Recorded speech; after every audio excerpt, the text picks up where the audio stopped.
तो hello dear students, मैं N K Joshi sir स्वागत करता हूं आप सभी का। बच्चों, क्लास 9th में जो न्यू एनसीईआरटी है हमारी सोशल साइंस के लिए, सोशल स्टडीज़ के लिए, उसका आज का जो वीडियो है मैं लेके आया हूं आपके सामने पार्ट 1 का चैप्टर नंबर 4।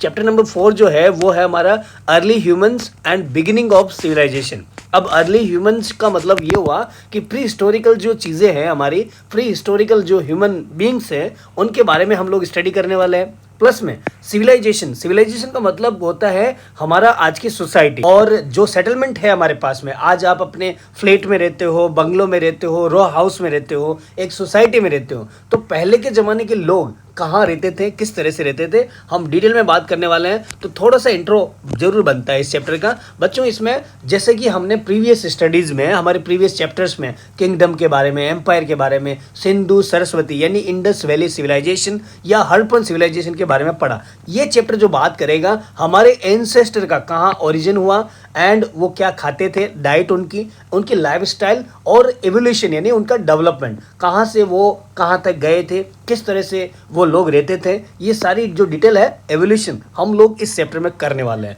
साथ ही साथ हम लोग देखेंगे प्री राइटिंग एरा, मतलब ये जो राइटिंग आज जो हम लोग करते हैं वो उस जमाने में कैसे करते थे। और साथ ही साथ में जो हमारे आर्कियोलॉजिकल जो सर्वे होते हैं, आर्कियोलॉजिस्ट कौन होते हैं, जो ये सब जो पुरानी चीज़ें हमारे सामने प्रेजेंट करते हैं, रिवील करते हैं, आर्कियोलॉजिस्ट होते हैं, है ना। तो मतलब जैसे माइनिंग वगैरह वो करते हैं। तो ये सभी, क्योंकि आपको पता है कि भाई राइटिंग जो है वो एमर्ज हुई है अलग अलग टाइम पे, अलग अलग जगहों पर, यानी वेरिंग टाइम्स ग्लोबली, अलग अलग टाइम पे अलग अलग जगह से हमारी राइटिंग शुरू हुई। जैसे कि इंडिया में अगर बात करें तो राइटिंग अलग टाइम पे शुरू हुई, वैसे ही ऑस्ट्रेलिया, अमेरिका, अलग अलग कंट्रीज में राइटिंग का जो टाइम है एक जैसा नहीं था। ये इस चैप्टर में हम लोग समझेंगे। और क्या समझेंगे इसके अलावा, we will learn later in the chapter, क्या अर्ली राइटिंग के बारे में, उनके मार्क्स के बारे में, and the start of historical period जो रफली 5000 ईयर का होगा, ठीक है। और साथ ही साथ में हम लोग उस जमाने के कंटेम्परेरी राइटिंग सिस्टम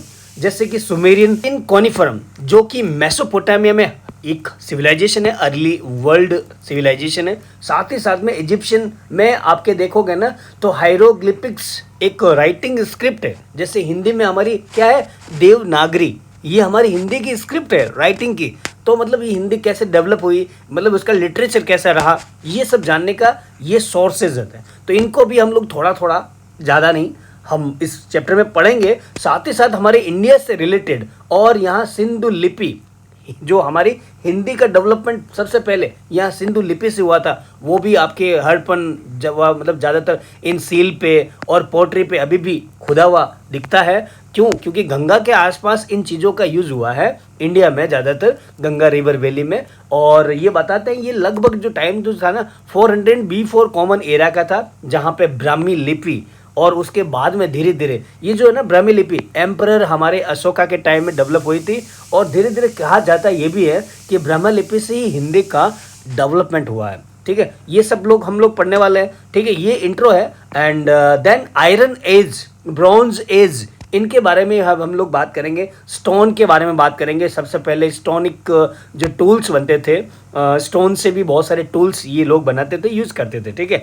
आज हमारे पास में अलग अलग मेटालिक टूल्स है, तो ये लोग स्टोन के बनाते थे, फिर वुड का बनाने लगे शुरू हुए, फिर अलग अलग मेटल्स, ब्रॉन्ज, कॉपर, ये सभी आए, आयरन वगैरह। तो इनका डेवलपमेंट किस तरह से हुआ। तो पहला टॉपिक है कि भाई ये पढ़ने की ज़रूरत क्यों है, why should we study early human history. भाई ये अभी तो चले भी गए ना ये लोग, तो ये इनके बारे में पढ़ने की ज़रूरत क्या है। ये हमारे एंसेस्टर है, हमारे पूर्वज, हमारे पूर्वजों के बारे में हम लोग नहीं जानेंगे बच्चों तो आप अपने बारे में नहीं जान पाओगे। इसलिए ज़रूरी है studying early human history will let you know how we developed biologically, ये हम लोग समझेंगे, है ना। पहले जो हम लोग जो थे वो ऑस्ट्रलोपिथेंस थे और बाद में होमोसेपियंस बने, और वी अडेप्टेड कल्चरल जो हमारे आसपास का है और उसके अकॉर्डिंग हमारा डेवलपमेंट हुआ। तो यहाँ इसलिए कि हमारी प्री हिस्टोरिकल हिस्ट्री हमें पढ़ने की जरूरत होती है ताकि हम बायोलॉजिकल डेवलपमेंट देख सकें अपना। और साथ ही साथ में यहाँ पे ये जो क्रिशियल ट्रांजिशन हुआ फ्रॉम हंटिंग टू गैदरिंग, और बाद में ये लोग एग्रीकल्चर पे शिफ्ट हुए, एंड अल्टीमेटली इन लोगों ने मॉडर्न सिविलाइजेशन जो आज आपके, मैंने पहले स्टार्टिंग में बोला, जो फ्लैट में बंगलोज में और हमारे रो हाउस में हम लोग जो सेटलमेंट हुए, ये मॉडर्न सिविलाइजेशन है। पहले ये लोग क्या थे, हंटिंग करते थे, बाद में गैदरिंग हुआ, बाद में एग्रीकल्चर पे प्रोड्यूसिंग सरप्लस, अपने फैमिली के लिए भी सरप्लस यानी स्टोरेज करना, तो ये भी सीखा और धीरे धीरे यही हमारा एक फाउंडेशन रहा है मॉडर्न सिविलाइजेशन का। तो इसलिए इस चीज़ को जानना बहुत ही ज़रूरी है। आप देख सकते हो यहाँ पे ह्यूमन हिस्ट्री धीरे धीरे से इस तरह से आपके डेवलप हुई है ना। इस स्लाइड को रोक के, इस वीडियो को पॉज करके इनके बारे में डिटेल में, ये इन्वेंशन है राइटिंग का, जिनके बारे में हम लोग आगे के टॉपिक्स में पढ़ेंगे। Further more it traces our distinct African origin. हम लोग ओरिजिनली अफ्रीकन ओरिजिन से बिलोंग करते ही ऐसा पता लगाता है। इसलिए हमें ये जानना पड़ेगा कि क्या हम लोग अफ्रीकन हैं, क्या हम लोग एशियन हैं। इसीलिए हमें ह्यूमन हिस्ट्री अर्ली पढ़नी जरूरत पड़ती है। Mapping the initial outward migration of tool building homo erectus around 2 million years ago. 2 million year ago की बात है, जहां हम लोग पहले हमारे एंसेस्टर एशिया और यूरोप में माइग्रेशन कर रहे थे। The subsequently they just globally dispersal of modern Homo sapiens that begin around 1,25,000 years ago. तो ये लोग मतलब एशिया, यूरोप और अफ्रीका, यहाँ क्या कर रहे थे, माइग्रेशन कर रहे थे। ये हमारी हिस्ट्री है।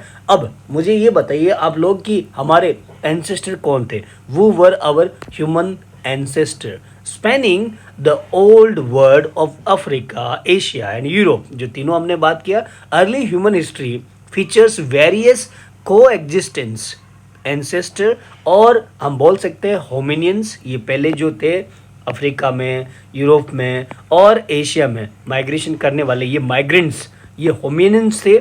होमिनियंस जो है ना अर्ली ह्यूमन, ठीक है, whose cognitive leap to crafting stone tools around 3.3 million year ago marked the dawn of distinct human behavior। अब यहाँ इस टाइम में 3.3 मिलियन के टाइम में जो वो लोग होमिनियंस थे, ये होमिनियंस ही लोग यहाँ अफ्रीका में, एशिया में और यूरोप में माइग्रेशन करते थे, और ये लोग अलग अलग टूल्स का क्राफ्टिंग करते थे, बनाते थे। ठीक है, बनाने हमारे मतलब टूल बनाने वाले एंसेस्टर हुआ करते थे। Serving as extra corporeal limbs, these discarded tools and deeply buried ancestral fossils are now vital archaeological sources or evidence that are used to construct past lifestyle। और यहाँ हमारे जो ह्यूमन एंसेस्टर है वो कौन है, तो हमारे आर्कियोलॉजिकल ये सर्वे हुए, यानी कि ये एविडेंस बताते हैं कि हम लोग किस तरह के थे। तो पहले हमारे माइंड में यहाँ तक क्या समझ में आया कि भाई हम लोग जब लगभग 2 मिलियन ईयर्स के आसपास हम होमिनियंस थे, जो ज़्यादातर अफ्रीका, एशिया और यूरोप में माइग्रेशन करते थे, और साथ ही साथ crafting of the tools of stone, ये काम हमारा होता था। और धीरे धीरे यही हमारे आज आर्कियोलॉजिकल एविडेंस है, जिससे हमारी पास्ट की जो लाइफ है वो कंस्ट्रक्ट होती है, उनका डेवलपमेंट होता है। एंड दिस मटेरियल रिकॉर्ड जो आर्कियोलॉजिकल एविडेंस है traces our evolutionary lineage from Homo habilis handyman in Africa's Olduvai Gorge Tanzania और केन्या में है ये, टू द होमो इरेक्टस जो हेवेंटर है हमारे हैंड एक्सिस का, एंड क्लीवर्स वो फर्स्ट माइग्रेटेड इनटू यूरेशिया, जो यूरोप और एशिया के आसपास, अफ्रीका से यहाँ आ गए तो मतलब हम लोग अफ्रीकन हो गए। And ultimately to homo sapiens, यानी कि the architect of the complex technologies. हम स्टार्टिंग में क्या थे भाई, होमोनियंस, उसके बाद में क्या हुआ, होमो इरेक्टस, उसके बाद में क्या हुआ, हम होमो सेपियंस। तो ये धीरे धीरे इस तरह से हमारा, ये लोग कौन है, हमारे एंसेस्टर है। यानी कि यहाँ इनका आप फीचर भी देख सकते हो, जैसे कि होमो हैबिट इनकी थी, हाथ से ज़्यादातर ये लोग बहुत सारे डेवलपमेंट करते थे या क्राफ्टिंग का काम करते थे, इसलिए हैंडीक्राफ्ट बहुत ज़्यादा वैल्यूबल होता है, ठीक है ना। और यहाँ आप देखोगे तो होमो इरेक्टस का मतलब हुआ इन्वेंटर ऑफ हैंड एक्स, हाथ से जो एक्स बनाते हैं ना, हैंड एक्स, तो वो ये लोग बनाने वाले थे। एंड उसके बाद में आप टेक्नोलॉजिकल जो प्रोग्रेस हुआ है तो इसमें होमो सेपियंस का बहुत बड़ा रोल है, ये आपको अब तक समझना चाहिए। अब इनको हम समझे कि भाई हमारे अर्ली ह्यूमन एंसेस्टर कौन थे, तो उन्हें हमें थोड़ा सा डिवीज़न करना पड़ेगा, अलग अलग हिस्टोरिकल डिविजन्स में सेक्शंस बनाने होंगे। तो हमारा पहला जो सेक्शन आएगा पालियोलिथिक हंटर गैदरर्स की जो पालियोलिथिक हंटर गैदरर्स है वो हम लोग ये क्या कर रहे हैं, तो हम ब्रॉडली हम इस पीरियड को डिवाइड कर सकते हैं 3 पीरियड में। एक तो हो गया पालियोलिथिक, पालियोलिथिक यानी ओल्ड स्टोन, ठीक है, ओल्ड स्टोन एज वाला सबसे पुराना वाला, और नियोलिथिक यानी न्यू स्टोन एज, और जो बीच में है मिसोलिथिक एज हो गया, ठीक है। अब स्टोन एज क्या है, ये हमारे इंडियन सब कॉन्टिनेंट में अलग अलग टाइम है, लेकिन अप्रोक्सीमेटली 2.0 या 2 मिलियन ईयर्स के आसपास का है, जिसमें कुछ साइट है, जैसे कि एक जो है अटिरारंपक्कम है जो कि लगभग 1.5 या उसके आसपास मिलियन ईयर की है, और दूसरी है इसापुर जो कि वो भी हमारे 1.2 मिलियन ईयर की है। ये इससे पता चलता है कि यहाँ क्वार्टरजाइट और लाइमस्टोन के टूल्स मिले हुए हैं, हैंड एक्स मिला है, क्लीवर्स मिले हैं, चॉपर मिला है। इससे पता चलता है कि ये लोग स्टोन एज के थे। अब स्टोन एज को हमने क्या कर दिया, डिवाइड कर दिया, ओल्ड, न्यू और बीच में है Mesolithic. Age hunting efficiency improved, जैसे जैसे हंटिंग उनकी अच्छी हुई, these tool evolve into smaller projectile tipped point and borers, ultimately culminating in our immediate ancestor Homo sapiens inventing the bow and arrow। अब यहाँ हमें ये समझना चाहिए कि हंटिंग है ना, धीरे धीरे उनका फर्स्ट प्रोफेशन था, पहला काम क्या था, हंटिंग करना। हंटिंग मतलब कोई भी जो जानवर है या कोई भी बर्ड है उनका वो लोग क्या करते थे, शिकार करते थे। तो शिकार करने के बाद में जैसे जैसे वो डेवलपमेंट होता गया, टाइम पास होता गया उनका, कोर्स ऑफ द टाइम में उन लोगों ने अपने जो टूल्स बनाना मतलब शुरू किया ना, तो अब उनका थोड़ा और शार्पनर और स्मॉल छोटे छोटे बनाना उन्होंने शुरू कर दिया, और ये जो अच्छे से टूल बनाए ना वो है हमारे होमोसेपियंस। इन्होंने ही इन्वेंट किया था बो एंड एरो, जो आपको यहाँ हाथों में दिखाई दे रहा है, धनुष और बाण, तो ये इन लोगों ने डेवलप कर दिया। दे हैंडेड माइक्रो ब्लेड्स, इनके पास में माइक्रो ब्लेड्स भी अब आ गई थी, made from glassy rocks and burins for engraving bones को एनग्रेव करना, and ostrich egg shells. Beyond hunting small game, these modern human pioneered symbolic communication through cave painting, body pigments, and early bead making before dispersing globally to regions including Australia and Americas between 50,000 to 1200 years ago। अब ये लोग hunting के अलावा बात भी करते थे, कैसे, सिंबॉलिक कम्युनिकेशन करते थे। ज़्यादातर ये केव पेंटिंग में आपको दिखाता है, जैसे कि अजंता एंड एलोरा केव्स में, तो पेंटिंग के थ्रू वो पॉइंट आउट करते थे या अपना कम्युनिकेशन कर लेते थे, है ना। तो बॉडी पिगमेंट्स से भी ये लोग एक तरह से सिंबॉलिक कम्युनिकेशन के ये फॉर्म है, तो ये करते थे 50,000 से 1200 के आसपास।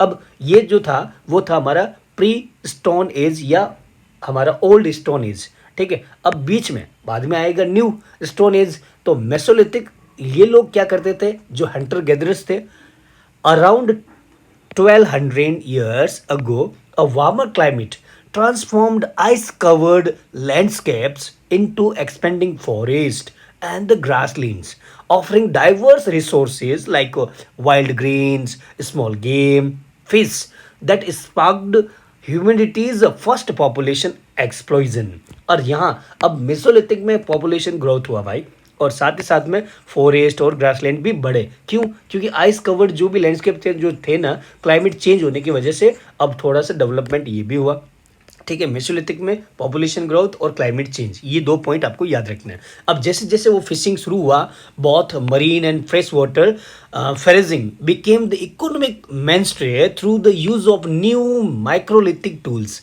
Human increasingly occupied caves, rock shelters where art flourished and cultural shift vividly preserved by the hundreds of Mesolithic and earlier painted shelters at Bhimbetka World Heritage Site in Madhya Pradesh.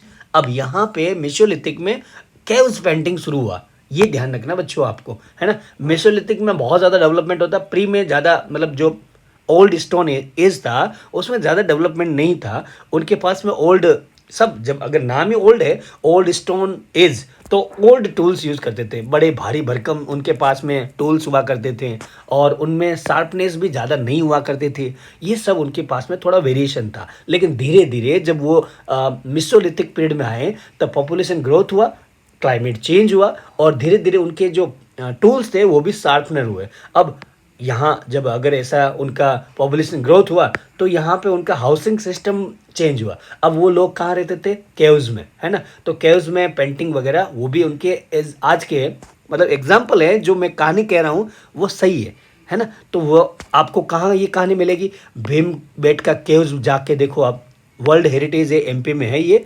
और अजंता और एलोरा की केव्स वहाँ देखो तो आपको मेसोलिथिक पीरियड के क्या क्या लोग किस तरह से कम्युनिकेशन करते थे नजर आएगा आपको। ठीक है, अब आते हैं हम लोग न्यू स्टोन एज, जिसे न्यूलिथिक भी बोलते हैं। तो न्यूलिथिक में बहुत सारे चेंजेस हुए। क्या क्या हुए हम लोग डिटेल में बात कर लेते हैं। Driven by a growing familiarity with seasonal cycles and diverse food resources, hunter gatherers gradually transitioned to a food producing lifestyle, also known as the Neolithic Revolution, characterized by the domestication, cultivation, husbandry of select plants and animals under human control. अब Neolithic में नया development क्या हुआ भाई? यहाँ बहुत सारे development हुए। अब क्या हुआ? पहले तो क्लाइमेट के बारे में मेसोलिथिक में पता ही था उनको, अब सीजन के बारे में भी पता चला। अरे विंटर है, ओके, अरे समर है, समर वेकेशन होगा। हाँ, तो ये इनको पता चला समर वेकेशन का नहीं, सीजन का। ठीक है, और धीरे धीरे अब फूड का जो ना डाइवर्स रिसोर्सेज उन्हें पता चला। अब वो जो हंटर गैदरर्स जो थे, अब वो फूड प्रोड्यूसिंग के बारे में पता चला कि फूड जो है ना वो कुक भी किया जा सकता है, क्योंकि फायर का डेवलपमेंट नियोलिथिक में हो चुका है। ठीक है, अब वो कुकिंग पे आ गए, हंटर गैदरिंग से कुकिंग पे आ चुके थे। और साथ ही साथ डोमेस्टिकेशन शुरू हुआ बहुत सारे एनिमल्स का। आप यहाँ पीछे एनिमल्स देख रहे हो ना, तो डोमेस्टिकेशन यानी किसी भी एनिमल को पालतू बनाना, तो ये भी काम इन लोगों ने सीख लिया। साथ ही साथ कल्टीवेशन, ये जो खेती बाड़ी है ना, ये भी सीख लिया। और एनिमल हस्बेंड्री, ये हस्बेंड्री अब प्लांट्स की भी और एनिमल की, पशुओं को पालना, ये भी इन लोगों ने सीख लिया अंडर ह्यूमन कंट्रोल, है ना। तो ये सब सिखाने वाला कौन? एनके सर, है ना। तो फिर this monumental shift spurred the creation of new tools specially designed for agricultural production and processing, alongside the development of the varied earthenware pottery, which allowed these early farmers to utilize new raw materials and establish the world's first village settlement, ultimately laying the foundation for the urban revolution. अब यही जो ना early farmers थे जिन्होंने नया development किया बच्चों। तो न्यूलिथिक में फार्मर बन गए, ये आपको पता होना चाहिए। इसी की वजह से इसको न्यूलिथिक रेवोल्यूशन बोलते हैं, क्योंकि यहाँ मतलब चेंजेस नहीं हुआ, रेवोल्यूशन हुआ। अब Neolithic period in the Indian सब कॉन्टिनेंट में अगर बात करें, इंडिया में, ये वर्ल्ड पर्सपेक्टिव में बात कर रहे थे। इंडिया की अगर स्पेशली बात करें, demonstrating regional variations in early agriculture, the subcontinent's oldest neolithic village of Mehrgarh, जो कि पाकिस्तान के बोलन रिवर के आसपास है। It features sun dried brick houses, granaries, graves and ornament made of shell, lapis lazuli और कार्निलियंस। ये कुछ जो है ना, ये आपके समुद्र में जो स्टोन होते हैं, ये कुछ जम्स है, हमारे जेम्स जिसे हम बोलते हैं। तो थोड़ा सा रुकिए। और बोलन रिवर के आसपास मेहरगढ़ हमारा पहला गांव है। हमारा गांव नहीं है, हमारा मतलब इंडियन सब कॉन्टिनेंट का। पहले, अब तो पाकिस्तान जो है ना अलग कंट्री बन गया है, पहले ये हमारा कंट्री का ही पार्ट था। ठीक है ना, 1947 से पहले। तो इंडियन सब कॉन्टिनेंट इसको पूरा बोलते हैं। तो यहाँ विलेज है जो न्यूलिथिक विलेज है। ठीक है, मेहरगढ़ पाकिस्तान में, याद रखना। दीज इनहेबिटेंट्स और भी है, ये जो जगह है, they cultivated wheat and barley. Barley यानी जो आती है, गेहूं और जौ जो जिसे हम बोलते हैं, बोल सकते हो आप। Herded sheep, goats, zebu, cattle, before eventually crafting the first copper object around 4000 BC. This transition into the Chalcolithic period laid the direct groundwork for the Bronze Age Sindhu Saraswati civilization nearby 3500. अब यहाँ पे क्या हुआ बच्चों?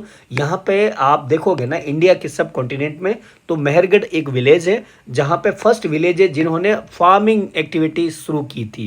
ठीक है, agriculture में Mehrgarh Neolithic site है।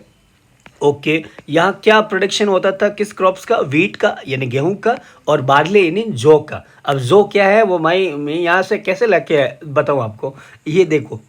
ठीक है, और साथ ही साथ ये एनिमल जो है हमारे, कैटल रियरिंग, एनिमल हस्बेंड्री करते थे, भेड़, बकरियां और जेबू। अब यार ये सब एनिमल्स हैं, तो उनको कैटल रियरिंग का काम करते थे लगभग कब? 4000 BC के टाइम में।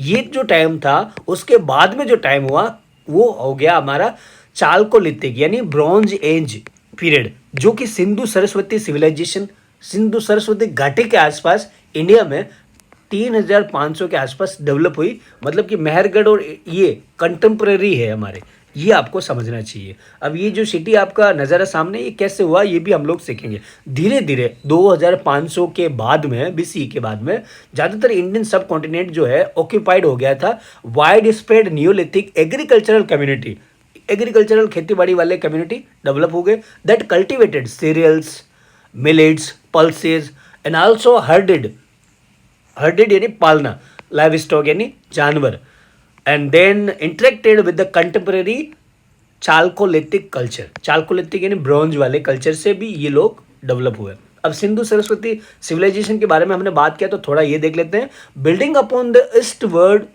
Spread of Neolithic Mehrgarh life style जो 7000 BC की थी, the mastery of copper extraction around 4000, the early Harappan civilization emerged across the fertile Indus and Gaggar Saraswati basins, greatly enhancing agricultural productivity and prosperity. ये जो है ना Sindhu Saraswati civilisation, ये 4000 BC के या 3500 के आसपास डेवलप हुई है। अभी सोर्स हमें ये बताते हैं यहाँ क्या हुआ कि भाई यहाँ एग्रीकल्चरल डेवलपमेंट हुआ, यानी एग्रीकल्चरल कम्युनिटी डेवलप हुई हमारे इंडिया में। कहाँ पे? ये हमारी दो रिवर है, एक तो इंडस रिवर और गग्गर, 3 रिवर है, सॉरी भाई, Indus and Gaggar and Saraswati, ये 3 रिवर के आसपास डेवलप हुई, ये आपको समझना है। एट अर्ली साइट जो इससे पहले बिराना एंड कोनाल, ये 7000 और इसके आसपास का थे। Regional styles in the pottery and craft begin to also develop, standardised by 2500 BC into a period characterized by deep cultural continuity, इसके आसपास था। और अब आगे हम लोग बात करें, not merely agriculturalist, these early societies draw economic integration through extensive craft production including copper work, terracotta, shell bangles and semi-precious stone beads found in Harappa, Kunal and Detrena, while structural and symbolic innovations such as perimeter walls, pottery, graffiti and simple geometry seals at Rahman Dairy, Rahman Daket nahi, directly foreshadowed the mature script and ultimately culminated in sophisticated Bronze Age urban centers of Sindhu Saraswati civilization by 2600। अब यहाँ से यहाँ तक आपको ये समझना चाहिए कि यहाँ पे खाली फार्मर डेवलपमेंट नहीं हुआ, क्राफ्टमैन भी डेवलप हुए। इन लोगों ने अलग अलग क्राफ्टिंग का काम भी किया। क्राफ्टिंग का करना मतलब ये जैसे कि ज्वेलर है आपका, क्राफ्टमैन हो गया है ना, तो ऐसे लोग भी कॉपर वर्क करते थे, टेराकोटा बनाते थे, है ना, तो ये भी डेवलप हुआ। सेल बैंगल्स, बैंगल्स यानी चूड़ियाँ सेल की बनी हुई, है ना, आजकल तो वुडन की, ग्लास की, अलग अलग बैंगल्स आप देखते हो। तो स्टोन के भी ये प्रीशियस आइटम्स बनाते थे, जैसे कि जेम्स हो गया, है ना, ये आपके कहाँ मिलते हैं? हड़प्पा में, कुनल पे और डेट्राना। ये कुछ साइट है जो अर्ली सिंधु सरस्वती सिविलाइजेशन के टाइम में हुआ करती थी, और ये जो जगह है आपको बताती है कि भाई इसके साथ ही साथ सिंधु सरस्वती सिविलाइजेशन 2600 के आसपास डेवलप हुई। अब ब्रॉन्ज एज जो है ना, आउटसाइड इंडिया, इंडिया के बाहर हम बात करें ब्रॉन्ज एज की, ये हमारे इंडिया के पास में थी। तो आउटसाइड इंडिया में कहाँ बात करेंगे हम लोग? मेसोपोटामिया, इजिप्ट की और चाइना की, ठीक है ना। डिटेल में बात कर लेते हैं हम लोग यहाँ पे। Fundamentally all four of these early global civilization flourished in fertile river plains. The Harappan settled along the Sindhu and Saraswati, the Mesopotamian around Euphrates and Tigris in West Asia, and Egyptian का Nile river के आसपास, China की का हुएंग ही basin, ये जो yellow river के नाम से फेमस है, ठीक है। Because of their geographic proximity, the Mesopotamian and Harappan civilization were able to maintain strong contact, establish robust trade networks, whereas there is currently little tangible evidence to suggest that any direct interaction between Sindhu Saraswati and distinct culture of Egypt and China। देखो, Mesopotamia का हड़प्पा का connection दिखाने के लिए हमारे पास में पुख्ता सबूत है, लेकिन चाइना और इजिप्ट के साथ में थोड़े से कम है। क्या सबूत कि भाई इनका रिलेशन होता था कि नहीं। अब मेसोपोटामियन को डिटेल में समझना है, इसके लिए हमारा नेक्स्ट वीडियो आपको बताएगा मेसोपोटामियन सिविलाइजेशन किस तरह से डेवलप हुई। हम इसके लिए वेट करेंगे सर। धन्यवाद बच्चों, मिलते हैं हमारे नेक्स्ट वीडियो में जल्द ही, ताकि हम लोग कवर करेंगे मेसोपोटामियन सिविलाइजेशन के बारे में। See you, bye bye, take care, keep reading and keep understanding. If you are having any kind of doubt, please let me know by sending in the comment section. See you, and keep motivating me by liking and subscribing and sharing with your friends who are in need for better understanding, learning. Thanks.